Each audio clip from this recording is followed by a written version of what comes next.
I thought? Nah, man. If they only knew? Nah, I haven't. From the Bronx, man. Right. Yo, Chapo. Man, let me see. That's true to the Bronx. Right? Man, that's true to the streets. For real? Watch. Man, let me see that Look shit. at me. Yo, I seen that shit. Oh, shit. New York till they die. What? Repping every day. BX? Oh, come on, man. Man, let me see. Yo, I seen that shit. Oh, shit. Till they die. We the truth in the streets, they only know. Yo. We the truth in the streets. We the truth in the streets. We the truth in the streets, if they only know.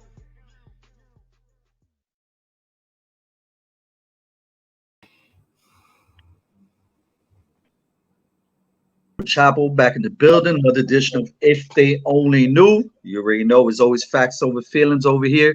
Today we got a special episode, as well as a special guest judge, your boy Big Ant in the building. What's up, Ant? How is everybody doing, baby? All right. And of course, below us we have another, like I said, special guest. Please, Miss Jess, introduce yourself. Hey, my name is Jessie. Jess for short, or Jezebel, that's fine too. I am a 35-year-old transgender woman. I just had my big operation 7 weeks ago. I was born and raised in New York State. Had a pretty freaking happy, privileged childhood. And I'm here to hang out, answer some questions. Awesome. Well, we greatly appreciate you coming over here. I mean, you didn't know us from a can of paint, and you took a chance on us, and we appreciate that. As always, on all of our shows, we started off the same way. Tell us a little bit about yourself, where you're from, and how you came up. Well, like I said, I'm from New York State. I spent pretty much the bulk of my childhood there. Lived very close to my mom's side of the family. Amazing Italian family. We had those stereotypical huge Italian dinners with the massive bowl of pasta in the middle. It was amazing, absolutely amazing. All homemade, of course. There's a lot of forget about it. Forget oh about yeah, it. you know that. You know it. Yeah. My dad likes to call the dinner pasta fangool, which doesn't mean anything related to dinner, but. But it got a reaction out of my grandmother. Okay. So let me ask you this: what was the one-on-one type of relationship with your dad? My relationship, it's strained. There's an effort there to repair our relationship, but it is we don't see each other too much anymore. Was this prior to you making this decision? It had definitely started before that, but it wasn't until that I started my transition that it definitely. My dad's a good guy. He's a very good guy. He will treat anyone in front of him with nothing but respect. And he has a certain amount of ignorance, which is understandable. But that has definitely created some friction when it's come to my transition between the two of us. Yeah. I don't want to throw too much shade his way. Yeah. Well, I mean, we're gonna probably jump from here, beginnings, middles, ends over here. But as far as your childhood, what was your childhood like? Was it just typical standard little boy running around getting dirty? Yep. Did you know my brother and I, we played outside all the time. We used to carve up little cardboard boxes and make them into freaking robot warriors, and then just paddle each other out. Played a lot of paintball. My brother, funny story, my brother was terrified of paintball when we first started playing. He wore so much armor so that when you got shot, you wouldn't feel a damn thing. My brother's now semi-pro. Yeah. Awesome. I love paintball. That shit, it does hurt, man. You got to have at least one or two layers on. Yes, you do. Black and blues, bro. Black and blues. Yeah. So we succeeded each other point blank just for the fun of it. Yeah. Well, but let me ask you this: all right, as far as his sexuality, separated from your transition, at what age did you start realizing I might be attracted to the opposite sex? Well, I've always known, like, pretty much from around puberty, I've known that I was attracted to girls. So that pretty much played out the way you would expect it for any young boy. Like, I just grew up liking girls, and that definitely kind of shrouded my me being transgender a bit, because I felt normal, so to speak. You know what I mean? Like, I felt like I'm a boy, I like girls, and that caused me to not question my gender as much as I would have otherwise, maybe. Yeah. Okay. Was there a specific situation or a specific time when you started gearing in the other direction? Not to say that one is right and one is wrong, but is there a specific incident that you could recall or something that was detrimental in this change of yours? Yeah, I can definitely think of a specific incident, two specific incidents that were detrimental towards this change. I desperately wanted to be Catwoman for Halloween, and I desperately wanted to be Pink Ranger for Halloween, and I was told, no, boys don't do that, and that stuck with me. Mm. How'd you feel? How'd you feel when you got opposition of something that didn't have to be so heavy? You understand what I'm saying? I didn't question it too much. I know that my parents have always only wanted the best for me. They're my parents are fantastic people, but they had some ignorance, and yeah, so it felt bad when they told me that I couldn't be these characters that I really wanted to because I was a boy. And that is kind of when that I started to learn that, hey, maybe this feeling is something that I need to be ashamed of. So maybe this is something that I need to hide away. Mm. What was it like living with that secret, or that, having to bottle up how you felt? Torture, absolute torture. It ate away at me. The feeling never went away, not for a second. And it got to the point where towards my 20s, I was starting to have, I don't know how things are on YouTube compared to TikTok, but I'll censor myself a little bit here. I got to the point where I was having some unaliving ideation. I don't know if I'm allowed to say that other word here. TikTok is very strict. You get bananas for anything on TikTok. I'm a TikTok. Yeah, I get it. You was feeling that there was no other way out. Exactly. Yeah. You wanted to end it all. So you had those type of thoughts. Wow. Exactly. Was it more of a fear of how people's going to accept you? Was it a fear of just coming out and telling your parents? Was it a fear of people possibly making fun of you? Or, I mean, what was really holding you back from coming out? I mean, it's just you felt like it was an embarrassment, or, I mean... Oh, I was definitely ashamed of it. Very, very deeply ashamed of my feminine side. I grew up in a rather patriarchal setting, and my friend group was all men, all very masculine men. Good guys, great guys. I love them all. But I definitely would have been mocked. I was very afraid that I was going to be mocked when I came out. Before I came out to them, I was terrified of the concept of coming out at work. That was just not even an option. Because I was a masculine looking dude. I was tall. I mean, I wasn't flimsy. I mean, I wasn't built, but I wasn't flimsy. I was very athletic. I had a 5 o'clock shadow every single day at freaking 8 in the morning, right after I shaved. So yeah, I was very, very much ashamed and afraid of coming out. So this is more on the traditional settings. It's because of the traditions of how you were raised and the community where you were at. They believed certain codes and certain things needed to be a certain way, and what you were doing were going against what they believed. Is it something like that? Yes, very much so. Okay. That's interesting. Especially with the Italians, huh? Yep, even more so, yeah. My mom's side of the family, they are very traditional. Yeah, those are the masculine men. So yeah, I can definitely the machos, right? Yeah, my grandfather, he's got that stereotypical American dream story where he came over from Italy with nothing in his pocket and built himself a mini empire.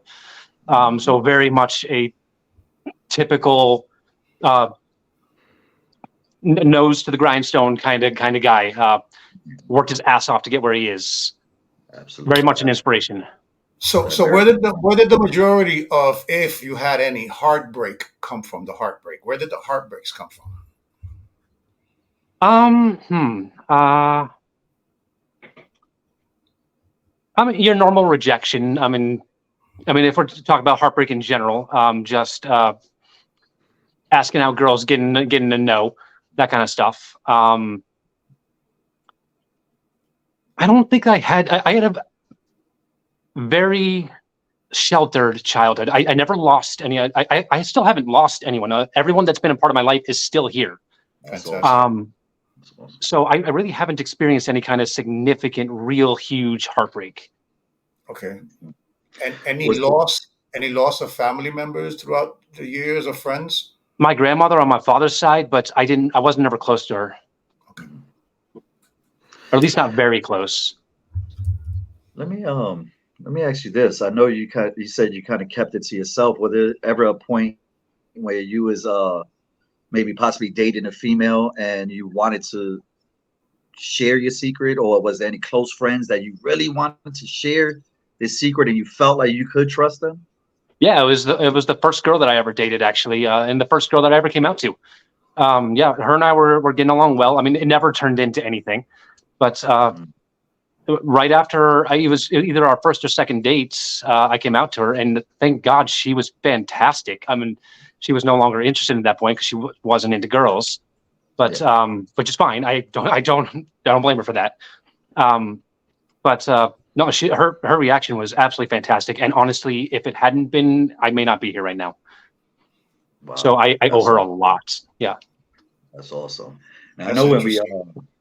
when we interviewed the gentleman that you seen, the 70-year-old transgender pastor, he stated that prior to him making the full leap into being a transgender, or dressing as a female, there was times that he would secretly dress up and act out his true fantasies or whatever behind closed doors. Was there ever times that you would feel like you would want to dress up as a female and do it Oh, and- definitely, 100%.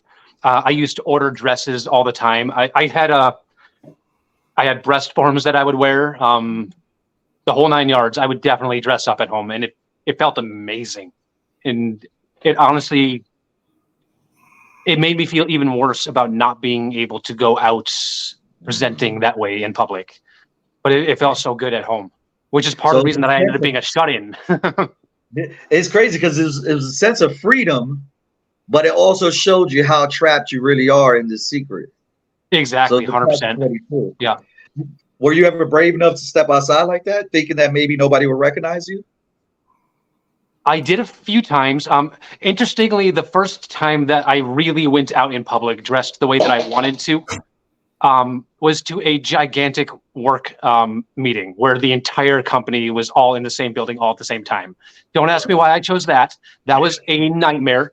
No idea what I was thinking. Yeah, that was a real leap of faith, right there. I'm kind of an all-in kind of girl. Like I do it all the way, or I don't do it at all. 0 to 100. Yeah, I get it. I mean, really, there's no better setting to do it. That, or maybe a big family dinner. Pretty much. You can dress it all at one time. So you did say that you had this thing about wanting to be Catwoman for Halloween and wanting to be the Pink Ranger. Yeah. How long from the moment that you felt different, like you weren't in the right place where you needed to be, to the point where you actually did this extravagant move, in your company meeting? How long was that? How long did it take to do that? Well, I would say that was probably, let's see, rounding out here. Let's say I was 8 years old when this happened. When I wanted to be Pink Ranger and Catwoman. Actually, no, I was younger. I was probably 5 or 6. Because that was back when I still lived in New York. So, okay. So, and this other thing that happened in my late 20s. So we're probably looking at about 20 years gap. That's a big gap. Yeah. Now, granted, I had started to come out before that time. I just had not started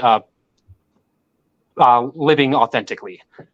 But I could imagine that you're walking around with all this pressure and all this stress of not being able to express what you identify with or what makes you feel more comfortable for all this time. You're talking about 5, 6 years old compared to being 20 years old. That's over a decade of holding on to all these things. Like, how has that affected you now that you're in your 30s? Looking back at that and all the pressures that you have, how does it make you feel now that you're done with that? How about that? It has definitely shaped who I am now. I'm very happy to say that I can look back on my experiences from then, and which were generally pretty freaking terrible experiences, and I can say that I did it. I beat those. I came out the other side, and they have made me. Those experiences are the reason that I do what I do now. I share my story every single day, 3 times a day, on my lives on TikTok, because I didn't have that person to look up to. There were no trans people in my life. So that is my goal here. My whole goal is to be visible, for those people that are closeted or questioning. And I get to do that every day now because of those experiences. Yeah, a lot of people have to walk that walk by themselves, and there's nobody to turn to, no questions to answer. Yeah, that's got to be a very difficult road to walk, man, because it's like you walking blind. You have to take these steps on your own and hope for the best outcome. Interesting. So from a young age, you didn't have a support system. From a young age, you didn't have anything to reference. From a young age, you didn't have like-minded individuals, which can help you further develop your character, your personality, and your choices. So I just feel, and I hope I'm in the right by saying this, that you've been holding on for this for so long. Did you have a lot of doubt in the process, or as you started going further, your doubts started eliminating, so to speak? For sure. I've had doubts at every single stage. There's something very common in the transgender community called imposter syndrome, where we convince ourselves that we're faking this for attention or something like that. And it was very difficult to overcome imposter syndrome, and I still have it to some extent, mostly related to my identity as a lesbian of all things, but and less so as a woman, especially now that I've transitioned essentially fully. But yeah, I've had doubts every step of the way, which is why I took my time with this process. I started just by coming out to people. I came out in a huge burst to my friends. I came out in a huge burst to my family. But I didn't change my name. I didn't change my pronouns. I didn't change how I presented. I just told them. And that helped me get a feel for things, and the challenges that I was going to face. And yeah, I took everything real slowly because of the doubts that I had, and I wanted to be certain. Yeah. I mean, what was that like? You said a huge burst with your family. What was that like? Oh, that was an interesting one. It was Christmas Eve. You certainly pick the right times to do things, don't you? I guess so. Yep. We're all sitting around the dinner table. My mom is an amazing cook. She cooked like this huge 3-course meal for everyone that was there, and there were a lot of us there. And the topic of people being LGBT came up. I don't remember specifically what it was, but I just got to a point where I couldn't stay closeted anymore. I had to just say it, and I just blurted it out in front of the whole table. Hey guys, I'm transgender. When was this? What age were you when this happened? I don't know the exact age. I like to say 27. It could have been 28. Could have been 26.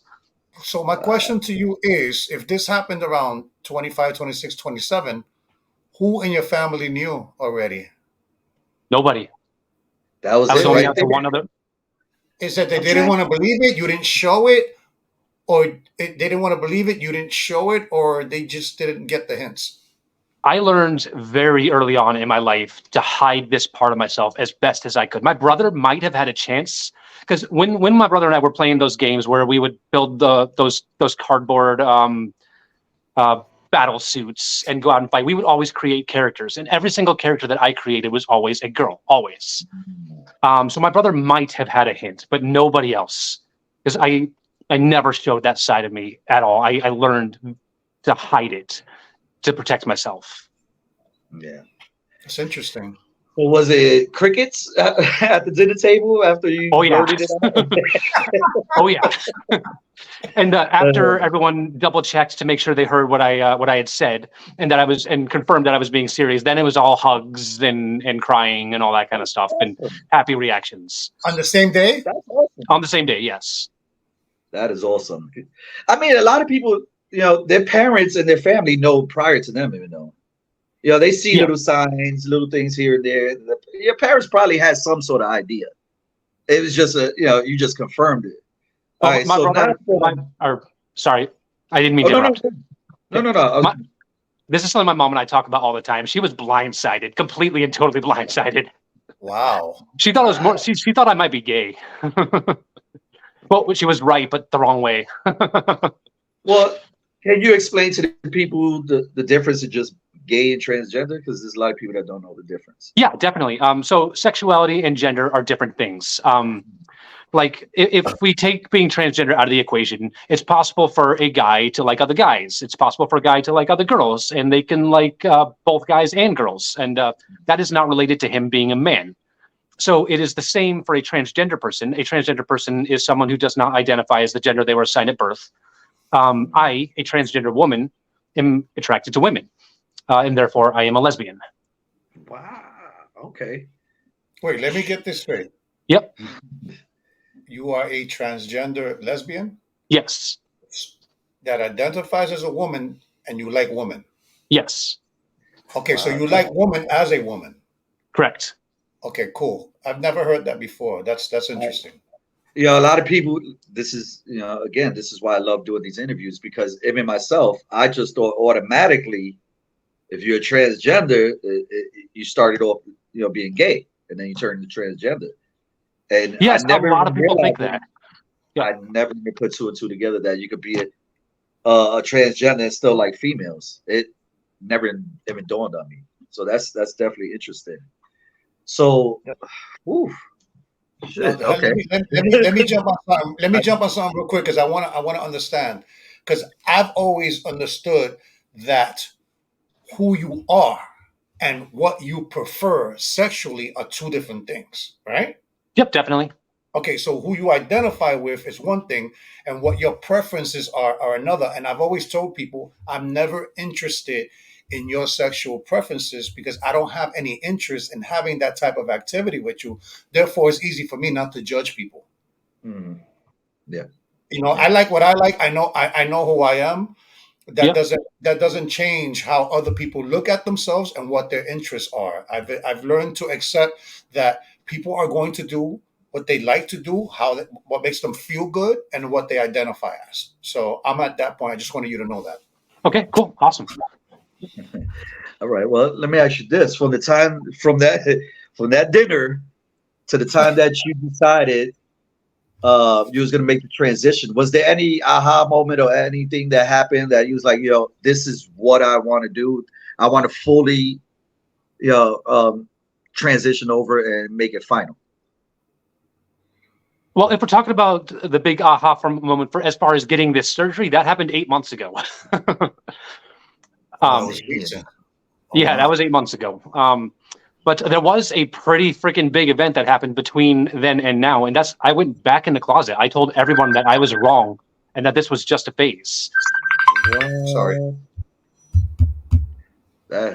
What was the reasoning behind that?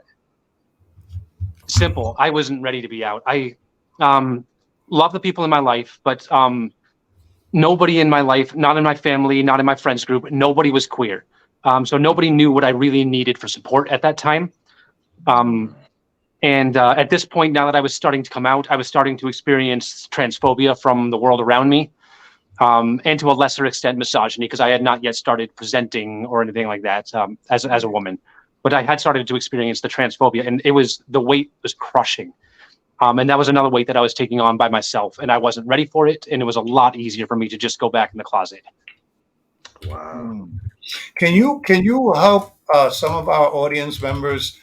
The word queer is used in so many different fashions. Can you break that down or narrow it down to what queer actually means? Yeah, so queer just means that your gender or sexuality doesn't align with the most common ones. You're just not straight or not cisgender, not you don't identify as the gender you were assigned at birth. Queer is a very broad umbrella term for the entire LGBT community. All the identities fall underneath it. For sure, not everyone in the LGBT community loves the word. A lot of us believe that the word has been reclaimed now, and it is now safe to say. But some of us don't feel that way. Some of us feel like it's still a slur. Yeah, damn. Okay. Yeah, I think that word is used improperly many times. But the thing is that it has such a broad meaning to it. You know, it's hit or miss. You know. Yeah. Basically, if you're not straight and you don't identify as the gender you were assigned at birth, then you fall under that umbrella. Okay. Generally speaking, yeah. So anything that's not traditional will be considered queer. Yep. Interesting. Well, let's kind of fast forward a little bit. All right, from the time that you decided to, go back in the closet to the point that you decided to say fuck it and I'm gonna go all the way and I don't care what anybody says. What was that time frame? How long was that? That was several years. Several different jobs between then and now. I met some fantastic people in that period of time. Thank God, because that was the darkest period of my life. That was when I was most seriously considering ending it all. I actually had plans to end it all. I'm very glad I didn't. Thank God. Yeah. It was a very, very dark period of time, and I survived it out of spite. I ended up meeting my two best friends now, who I kind of moved out of my hometown for, because they moved away and I wasn't having that. I had to be with them. Yeah. They are two fantastic, amazing lesbians who have been incredibly accepting of me. And one of them, interestingly, she told her girlfriend that at the time girlfriend, now wife, that, hey, this coworker that I have, I'm pretty sure that he's a lesbian. Which I think is so funny, because not only did she nail that I am attracted to women, but she also nailed that I am a woman way before I came out to her. But yeah, they were both absolutely instrumental in my turnaround. That is awesome. Wow. That is awesome. You finally found that help, that shoulder to lean on. So that's awesome. Yep. So, I ended up coming out to her while walking to a Pride event that we hadn't planned on going to. Well, what's life without a support system, right? Exactly. My God, I lean on them so heavy. So let me try to understand this a little bit. So you like women, but you like them from a femininity perspective. You was born male, but you do like women, but from a feminine perspective. That's safe to say. Yeah. Okay. I just don't want to call things that are not, because I'm in the process of trying to understand and learn this better, so that we could have more formidable conversations about it and not go into contrast. Yep. So I gotcha. nowadays, the big fight is this war that man versus the LGBTQ community. I'm like, you need to understand this a little bit more before you start having these rough conversations. There's a different perspective that comes for it, and that's why you're here, so you could enlighten us on these things. Exactly. Absolutely. So what was the deciding factor? What was it? What was the reasoning, or what was it that made you say, I want to go full and do the bottom surgery? I love sharing this story. It's one of my favorites. There's this amazing content creator on TikTok. Her name is You Can See Me. She is a post-op transgender woman, and she shares every aspect of her story. And someone had commented talking about how it's just far too easy for people to go and get these surgeries. And she made a video talking about how, no, that's not true. It's actually really, really difficult to get these surgeries. And once you do have this surgery, the recovery process is brutal. So she's listing off all these terrible reasons why someone might not want to try to get this surgery. And the entire time I'm thinking, you know what? I can do that. That's worth it to me. I can do this. And that is when I knew that it was time. I was ready to go. Awesome. Awesome. Wow. So So, what? so here's a quick question. Here's a quick question. So, being in this state of transition, did that help you more deal with adversities in your life because you were willing to do this? I can imagine that this is one probably the hardest thing that someone can do in the situation where you grew up, and then moving along, having modern times and how the world views things. I'm just trying to look at it from a different perspective. Like, did this help you with other adversities in life, like Oh, being able? absolutely. Okay. Um, uh, before I started coming out, and when I went back into the closet, I was very much a shut-in. I would stay in my house all day long. I would never go out. I would never go to family events. I would never hang out with friends, or very rarely, I should say. I really didn't do anything except for go to work and stay at home. But once I started my transition, it was a relatively slow process. My proper transition took probably about 3 years. Once I started to come out to people and changed my name, changed my pronouns, and started dressing authentically, it gave me such an incredible sense of power. And the end result was that I was able to do something that I never thought I would be able to do. I moved away from home. That is, if you'd told my parents that I would have the strength to do that 5 years ago, they'd have laughed. So I did that on my own. I very much had my hand held for my entire life. Very much so. But when I moved, I did the whole process. I sold it by myself. I bought my new place on my own. I got my new job on my own. So that was the first thing that made me realize, hey, things are really starting to change now. I'm more capable than I ever thought I was, and I've been able to do so much more with my life now. I'm no longer a shut-in. I get out all the time. I'm constantly meeting new people. I thought I was an extra. I thought I was an introvert my entire life. I thought I was afraid to be around people, and I now know that I'm not.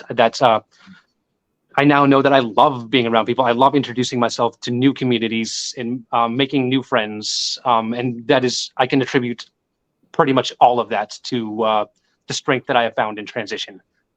Awesome. You found a new sense of bravery. That's awesome. Yes. Yep. Well, that's where power comes. Power comes from freedom, and freedom comes from knowledge. So once you identify with certain information and you accept that, it gives you the power to be free and live that life. But it seems to me that you've lived a very sheltered life for decades. Mm-hmm. Do you regret not coming out earlier? I have mixed answers to this. There's a part of me that really wishes that I had done this way earlier. And I don't know that I would be the person that I am now. And I love the person that I am now. So there's definitely a part of me that thinks that, yeah, I wish I hadn't gone through that suffering. I wish that I had never had experienced that unaliving ideation. But I managed to come out stronger because of my experiences. And the person that I am now is someone that I love being. So I think that I lean towards no, I would not want to go back and change anything about this process. That's awesome. So let's jump to the day before surgery. Did you have any mixed feelings? Was you trying to talk yourself out of it the whole time? I didn't try to talk myself out of it. I was terrified, absolutely terrified. Because of the surgery itself, or because of the issues that are going to be surrounded, the after effects, like with society or family? There were two things that I was really scared of. The first one was that my doctor was going to take one look at me and be like, wow, you fucked up everything I told you to do. You can't get this surgery. Wow, what a waste of time this has been. I was terrified that my surgeon was going to say that, despite the fact that I knew that I had done everything I had to do. And the other thing was, there's a lot that I have to do during the recovery process that I have to do every single day, some of it for the rest of my life. And I have a history of not taking care of myself. And I was terrified that I was not going to do these things post-op, and that I would just be lazy and forget about it. I'm proud to say I have not been that way. I have done everything that I'm supposed to do. That's awesome. That's awesome. All right. So, the obvious next question, what was it like waking up from the surgery? Did you automatically just pull the sheet back? I was like, Oh man. You see? So the moment of waking up, I did not realize how fast it would be between them putting you under and you waking up. Like it is instantaneous. Like literally like instantaneous. There's no I didn't dream. There was no dreaming at all. So one moment I'm in the operation room, next moment I'm in a recovery room. And I might as well just teleport it. And suddenly I have this I'm suddenly groggy and I have this brand new pain between my legs. And there's this nurse standing over there. And the first thing I said was, were there any complications? And she just shook her head no. And then I just laid my head back down on the freaking table. Did you feel relieved? Not yet. So the bandage ends up staying on for about 6 days post-op. Catheter, stuffing, all that kind of stuff. So I didn't actually get to see her for a good 6 days. And it wasn't for 2 whole days. They didn't even change any of the padding on my bandage or anything. So those 2 days were really bad days. I'm not going to lie. I was panicking. I was like, oh God, oh God, oh God, what did I do? I have made this permanent decision that I can never go back from. So I was thinking that, did I fuck up? Did I make a mistake here? So am I allowed to say the F word? Or should I try not to? Okay, cool. Yeah. Okay. It's pretty free over here. Okay. But once they removed the padding, they didn't remove the bandage, but they removed the padding over the bandage. And I could see the new contour of my new genitalia. I just had this overwhelming sense of relief. And I just knew that everything was right and that I had done the right thing. Good. But it was 2 days of torture. Was it emotional? You know, seeing it for the first time, or knowing the actual moment of seeing it because to this point we still haven't removed the bandage. The bandage is still there, just the padding was changed. The actual moment 6 days after surgery of seeing her for the first time, I wish I had recorded it. I wish I got it on camera. It was definitely a moment I will never forget. I don't want to go into too much detail, but it's still very much a fresh surgery site. It doesn't look good. And I had a significant setback. I had a setback. And it was very visible when they took the bandage off, the setback. But I was smiling ear to fucking ear. And they're telling me this whole time that, hey, this part of your new genitalia, something bad, it didn't get enough blood flow and it might die. And even while they're telling me this, I was just so fucking happy. I could not take my eyes off her. It's not a pretty sight. I can't even begin to express how not a pretty of a sight it is, but I was so happy to see her for the first time. And everything has turned out fine. The setback that I had ended up being basically nothing. Yeah. So is it like a sense of freedom? You felt whole again? You felt like this, this was the best choice for you? Or did you have any type of mixed emotions at this point? At this point, it was just relief, pure relief. The doubts that I'd had for those 2 days were already largely gone. But there's nothing that can prepare you for that moment. It's the moment that I had dreamed of my entire life. I don't know if you've ever achieved a life goal, but the moment that you achieve it is just indescribable. And that was that moment for me. Wow. I agree with you. Not in that vivid sense that you speak of, like from a surgery, but I have reached some goals that I thought I would never reach. And when I have reached those goals, the nirvana, the euphoric, sense that I got, I can relate on that sense, but I don't think 100% because that involves the emotions, the physical changes, and everything else that comes with the package. You know what I'm saying? So yeah. Interesting. Yeah, definitely. So what's the recovery like? The first 3 weeks are pretty rough. My pain averaged between a 4 and a 6 out of 10. Occasional spikes up to like an 8 or a 9 out of 10. And you're not allowed to roll over or stand up or sit up. You have to be on your back the entire time. So I had a lot of back pain as a result of that.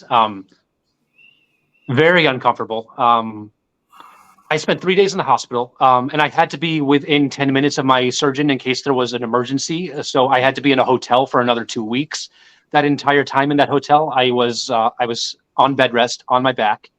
After my first checkup, I was cleared to sit up briefly only for eating, and I had to be on the bed rest the rest of the time. I could walk to the restroom, and that was it. That was it. So that initial recovery phase was pretty freaking rough. That's when I started doing lives because I had nothing else to do. So I started going live on TikTok. Imagine that pain. I mean, I had a hernia surgery. I thought it was the end of the world. No, what Jess is describing is out of this planet. Yeah. Hernia and what she went through is a whole big different. So one of the things you have to do post-surgery is you have to dilate. And dilating a fresh surgery site is a pain unlike anything I've ever had. And I made some mistakes. I dilated very incorrectly, had a significant panic attack. Fortunately, my super professional surgery team was there for me the whole way, and they managed to calm me down. Before I even did the surgery, I actually created a support group specifically for girls going through the same surgery with the same surgeon. And thank God I did, because when I was panicking like this, I immediately went right to my support group. And the girls there, they're like, oh yeah, several of us here have had this happen too. We know what's up. It sucks. Relax. You're going to be fine.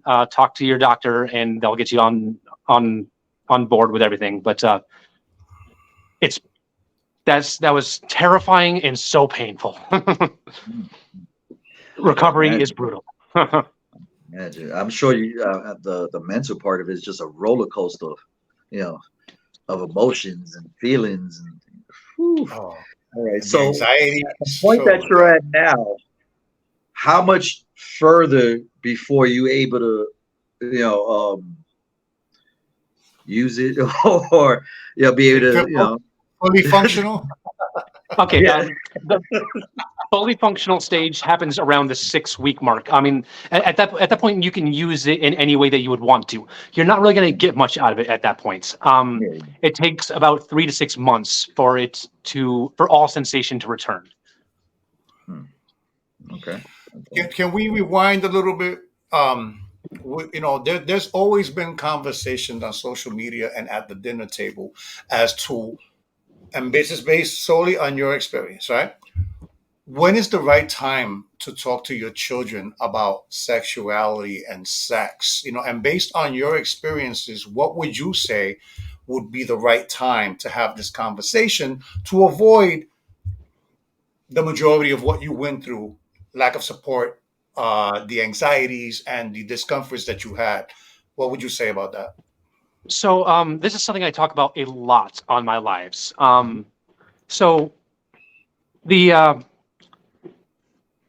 suicide ideation rate amongst transgender youth is about 52%, meaning 52% of transgender kids strongly wish that they were not alive anymore. And 20% of transgender kids will make an attempt on their lives. Those numbers are obviously just disturbingly high, right? Like, that's just ridiculous. The good news is that we know how to get that suicidal ideation rate down to the national average, and that is through that's through two paths. One, having at least one adult in their life who accepts them for who they are, and two is access to some level of transition. And this is why I say that grade school kids should be at least educated about the absolute basics about being transgender, because you're not going to have access to transition if you're not having these conversations, at least with your parent or with a school counselor. Because that's how this gets identified. So when a kid has access to some level of transition, that normally means just social transition, changing your names, changing your pronouns, changing the way you dress. That is normally enough to alleviate that unaliving ideation or suicidal ideation for children. So yeah, I definitely believe that in grade school, I don't know exactly what grade. There's certainly a discussion to be had there, maybe 3rd, 4th, 5th grade or so. definitely we should be teaching the absolute basics of what it means to be LGBT. So, what would you say about those that disagree with you and say that kids at that age should not even be considering or talking about this because they have other things that are developing and it can cause, not gonna say, put ideas in a kid's head, and I'm just speaking in general, it can Yep. put things in kids' heads where they should be focusing on other things because they're developing. And then there's also been talk about the front, what is it? The front corridor is not developed yet I know what into. you're talking about. You understand what I'm saying? So they're not at the capacity, supposedly, to understand these things and what these things do. And this is what they're saying, that they're causing conflict within themselves that they shouldn't be going through in the first place. What would you say about that? Okay, this is a sentiment that I totally understand, 100%. So the human brain, it develops in different areas at different times. And I think it's called the frontal cortex. I Yeah, think, the prefrontal cortex. That's correct. yeah, I think that's the part that people like to say that develops around, fully develops around the age of 25. But there are other parts of the brain that develop much, much earlier than that. And there is one specific part of the brain, I don't know what it's called, that is responsible for the development of gender identity. And that part of the brain develops really early on. It develops around like 4-ish years old, give or take. So children at that age have a very solid understanding of who they are as far as gender is concerned. Certainly there's more to it than that. There's a lot more to it that I just don't know or understand myself. But I'm definitely of the mind that when kids say that, hey, there's something wrong, I think I'm in the wrong body or something along those lines, it needs to be taken seriously because the science shows that kids do know their gender very young. Yeah. Well, that kind of leads to, I know, I'm not sure if you heard about it, but the whole Dwayne Wade, the basketball player, his son decided to make the transition at a very young age. Do you think that that's something that should be taken on at such a young age? I believe like the child is like 10 or 11 or something like that. Do you think this is something that should be done at such an early age, or do you think there should be a longer process? I definitely support a long process. Not until you're an adult long process, but I definitely support a long, thorough process. I actually spoke with a healthcare professional who specializes in this kind of stuff just yesterday because I wanted some clarification on what they look for when they're talking to these kind of kids. This is a minimum of a 6-month process, absolute minimum. From the moment that the doctors start talking to a child who may want this kind of thing until they even begin to start considering medical transition. And what they want to see during that 6 months is they want to see insistence, big time insistence, consistence. The child must be pushing so hard for this to happen. They're not, and if the child lets up for so much as a second, then the process starts over. They don't get prescribed HRT. And Interesting. so, yeah, this is a process that's happening between multiple doctors, therapists, and the parents all at once, and everyone is involved. And the good news is that even if hormones are started and the child at that point realizes that, hey, I don't think this is right for me anymore, hormones are reversible. You can stop taking, like if you're a transgender woman or a transgender girl in this case, and you start taking estrogen, and you decide that, hey, I'm done with this. I want to be a boy. I want to go back to being a boy. You can just stop, and your body's going to continue to produce testosterone just the way it was before, and you're going to go and you're going to develop into a man. Mm-hmm. Wow. So there's a metric even for doctors to convince them that this is what you want to do, and you have to be consistent for a certain amount of time just in case you change your mind. Yeah, exactly. It is. They don't tell the kids that this is what's happening, but because they want it to come naturally, obviously. But no, that doctor absolutely needs to be convinced that this is what that this child means this. You don't just go to your doctors and ask, I'd like some HRT, please. It's a long process. Well, Interesting. let me ask you this: since you've made this transition, do you feel any added pressures? Yeah, I feel the pressure of being a voice for my community. I don't want to just speak out and share. I want to do so properly in a way that's not going to end up accidentally hurting my community. Which is why I am very serious about trying to make sure that everything that I say is backed by some kind of study. And when it's not, I like to make sure that people know that I'm sharing an opinion or some kind of anecdotal experience. Yeah. Well, Interesting. I have a couple of questions that is probably more of the common questions that people in society think of. What do you believe is the correct course as far as this bathroom situation? I know you probably dealt with this. Like, there's an uproar, people going crazy over the fact that there's a possibility that transgender could use the same bathroom as their young child as a female, Yeah. whatever. So there's Have there's you a ever had couple any of things. backlash? Yeah, there's a couple things to say here. First is that the kind of person who sexually assaults another person, that is done less for the sex and more for the sense of power, for the sense of control. It's something like, and if a man if a man who's capable of this kind of terrible act were to dress as a woman, that is going to emasculate him. That is going to strip him of his power.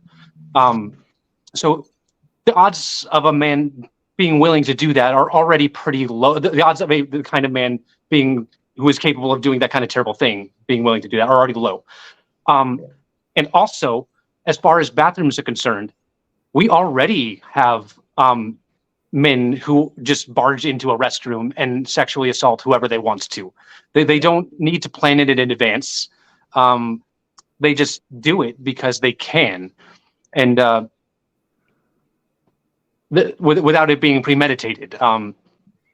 So there just aren't any studies that show that there are people who are not transgender that are dressing up in the opposite gender's clothing to get into the restroom to assault people. And sorry, before I let you guys go here, before I let you guys say your next thing, another thing that people forget is that transgender men exist, and transgender men have full beards. They're very muscular. They dress like men.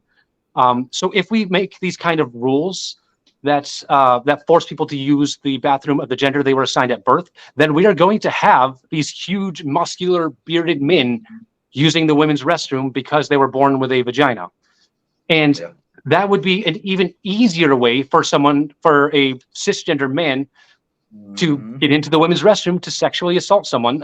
They would just say, "Oh, I'm a transgender man, so I belong in here because I was born a woman, so I belong in the women's restroom." Yeah, that's opening it up even more for something to happen. Yeah. Sorry, I went off on that one. No. This is okay. We've had huge debates about this. So let me ask you: do you find it offensive if they would have a third bathroom? I have absolutely no issue with gender-neutral bathrooms. Okay. Right. I think the choice. This is just my personal like take on it. Is there should be a choice. If a person makes a choice or feels like they need to be somebody else, that's fine. But to eliminate a lot of the confusion and to make it a little bit fair, maybe it's possible that a third bathroom.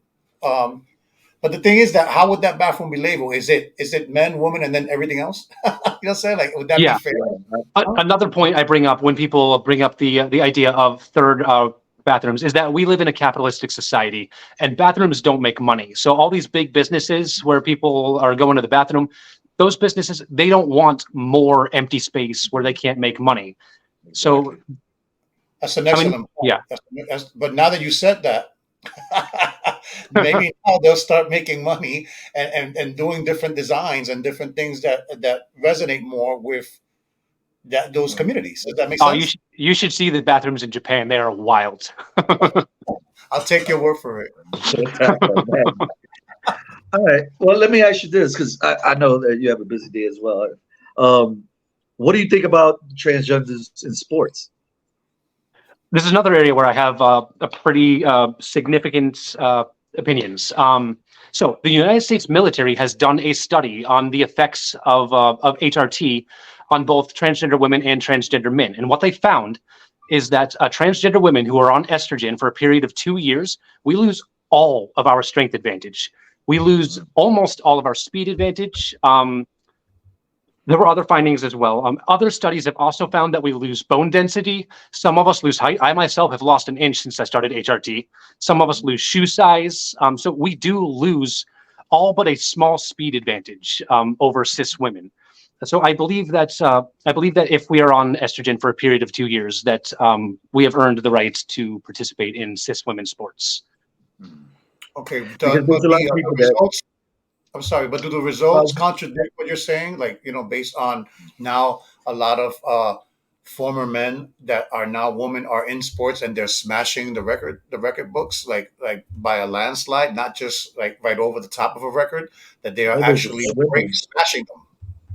See, first of all, I'm not aware of the specifics. Like, it could be possible that in that case that a transgender woman had not started HRT and was allowed into the league and then still had her male physical advantage. I don't know specifics in this scenario, so I can't comment too much. That's a good point. That's a good point, though.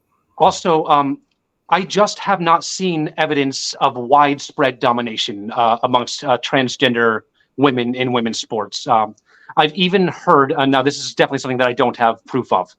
I've heard that trans women can even frequently be at disadvantage over cis women in women's sports. Because that I don't have evidence for. Because well, just in theory, just because their levels might even go lower than anticipated. Oh yeah, my testosterone levels are significantly lower than that of a typical cis woman. I actually have to take testosterone over here to get my testosterone levels back up to that of a woman. You said you played sports, right? I played rec sports when I was a kid. Okay, so just the way you feel, do you feel differently? Do you feel weaker, or do you feel, you understand what I'm saying? Like, how has that transitioned from the strength that you had, right, prior to? I can't open jars anymore. I have a very physical job, a lot of lifting. And since I started HRT, I have definitely been asking for a lot more help around my job. I've lost a lot of strength. Wow. So the physicality starts to lessen, right? Yeah. Okay. Like, this is full flex right here. There's nothing. That's full flex. There's nothing there. Let me ask you during the I'm glad you made those points, though. I'm really. Yeah, absolutely. This is so interesting to me. Let me ask you this: since you started this whole process, your whole journey, what was one of the biggest lessons you've learned? The biggest lesson that I've learned is that I have the strength to do what I want, that I can achieve my goals. That is definitely the biggest lesson that I've learned. That's awesome. I got a good question for you. In general society, they say that women are more emotional than men, and men are they think from a different conscience, right? Being that you have experience now in both sides, can you please touch on that a little bit? So I was definitely a relatively emotional guy, not the most emotional guy you've ever seen, but I had a decent emotional range. What I have found is not necessarily that I am more emotional, so much that my emotional range is increased. My highs are higher and my lows are lower. Oh, wow. I get what you're saying. So the vibrations in that sense are stronger and higher. Yes. I'm a lot more capable of crying, that is for sure. So does that help you? Does that make you agree with what society is saying, or the professionals, right? That women are more inclined to show, display, and be more emotional? Would you agree or disagree with that? I haven't looked into this enough. I have heard from a TikToker, so not a great source, that there are studies that actually show that men tend to be more emotional than women. Don't quote me on that. I have not read that study myself. I'm definitely more in tune with my emotions now than I was before. I will say that much. That is all I'm willing to say. Yeah. Well, Thank you I mean, that. During this Excuse me interview, for 1 second. I'll be right back. Yep. Continue. Oh, Okay. well, what I was going to say, I know we touched on a lot of different things during this interview. Is there anything that we haven't touched on that you feel the people should know? I think we've hit all the big ones. We've pretty much hit all the topics that I go over on my lives. Okay. A lot of people ask me how much the surgery cost. It was $20,000. Did my insurance cover it? No, it did not. I thought it was like hundreds of thousands. Me too. Me too. Oh my God, me too. That's not bad, actually. We've really hit all the topics that I was hoping we would hit, honestly. Okay, awesome. I'm glad that we was able to have this conversation. I've learned a lot of things, and I know Ann has learned a lot, and hopefully our viewers will learn a lot from this. And we could take the proper steps to start understanding people versus just judging them off the back. Now, we like to end it all on a positive note. Okay, so just picture this scenario in your head. There's a young child, not necessarily a child, or a young adult that's looking at their life the same way that you kind of looked at yours, as far as the struggles and difficulties, and feeling like you should hide it. Is there any specific message you would give to that young person? Yeah, there's a lot that I would say. First thing I would say is to move at your pace. There is no right or wrong way to transition. It's a different journey for everyone. So for you, that might mean coming out all at once. That might mean taking it slowly. Make sure you are in a safe environment.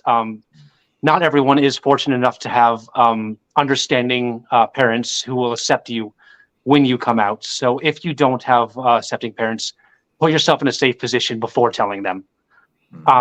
Do whatever you can to surround yourself with good people. Try to find a queer community. There's no one who understands you better than other people who have gone through it or are going through it. So try to find other queer friends that you are comfortable being yourself around. But above all, do what you have to do to keep yourself safe. Absolutely. Yeah. Well, I mean, I think that's all the questions I have. I greatly appreciate you coming on, and I appreciate you stepping in and helping me out with this interview. Is there any social media, anything you want to share with the people that, just in case they want to reach out to you? One more thing I want to add to what I just said, and then I'll mention my TikTok account. To people that are closeted or questioning or doubting, there is an entire community of us out there, and we are all ready to embrace you just the way you are. If you can't find us, we will find you. Hang in there.